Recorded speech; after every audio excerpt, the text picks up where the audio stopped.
আমরা এবার একটু শুনবো যে রাসূলুল্লাহ সাল্লাল্লাহু আলাইহি ওয়াসাল্লাম কদরের রাতগুলোতে কি কি ইবাদত করতেন। আমি খুঁজে 5টা আমলের কথা পেয়েছি বিশেষভাবে, কমন যে আমলগুলো সেগুলো তো ছিলই, বিশেষভাবে 5টা কাজ রাসূল সাল্লাল্লাহু আলাইহি ওয়াসাল্লাম এই কদরের রাতে করতেন। 1 নম্বর কাজ হচ্ছে তিনি সারা রাত জেগে ইবাদত করতেন এবং পরিবারের লোকদেরকে ঘুমোতে দিতেন না, উঠিয়ে দিতেন। বছরের অন্য কোনো সময়ে সারা রাত জেগে ইবাদত করার কোনো নজির রাসূল সাল্লাল্লাহু আলাইহি ওয়াসাল্লামের জীবনে ছিল না। সব রাতে ঘুমাতেন।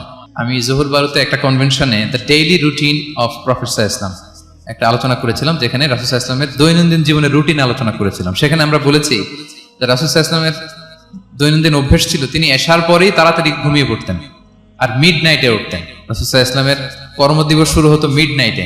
আমাদের তো সকালে আরো অনেক পরে শুরু হয়। রাসূল সাল্লাল্লাহু আলাইহি ওয়াসাল্লামের কর্মদিবস শুরু হতো বেসিক্যালি মিড নাইটে। এশার পরে কথাবার্তা না বলে আগে ঘুমোতে যেতেন, মিড নাইটে উঠতেন, কিন্তু ঘুমাতেন।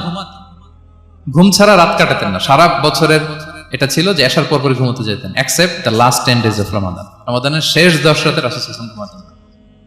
এই 10 দিনের ব্যাপারেই পাওয়া যায় সারা রাত জেগে তিনি ইবাদত। আম্মা জান আয়েশা রাদিয়াল্লাহু তাআলা আনহা বলেন, ইযা দাখালাল আশরু আহিয়াল লাইলা ওয়া আইখাযা আহলা ওয়া জাদ্দা ওয়া শাদ্দাল মিজার। রমাদানের শেষ দশক যখন আসতো রাসূল সাল্লাল্লাহু আলাইহি ওয়াসাল্লাম সারা রাত জেগে ইবাদত করতেন। পরিবারের সদস্যদেরকে জাগিয়ে তুলতেন, স্ত্রীদের ঘুমাতে দিতেন না, জাগিয়ে তুলতেন। ফাতেমা রাদিয়াল্লাহু তাআলা আনহার ঘর পাশেই ছিল, তাদেরকে যে জাগাতেন এবং নিজে সারা রাত ইবাদত করতেনই।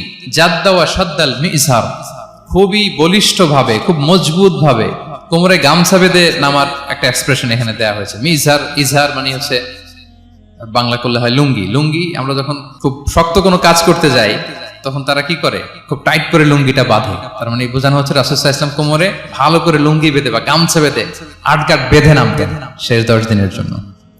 এই সময় তিনি মানে কাউকে কেমন যেন চিনতেন না, সবসময় ইবাদতে মগ্ন থাকতেন। এটা আমরা করতে পারি যে শেষ 10 দিনে আমরা একটা স্পেশাল প্ল্যান করতে পারি যে আমরা আমাদের সর্বোচ্চটুকু উজাড় করে দিয়ে লাস্ট 10 days অফ রমাদানের এই বরকত আমরা হাসিল করবো, এটা যেন আমাদের মিস না হয়। তাহলে এটা আমরা একটা পেলাম। 2 নাম্বার হচ্ছে ইতিকাফ করা।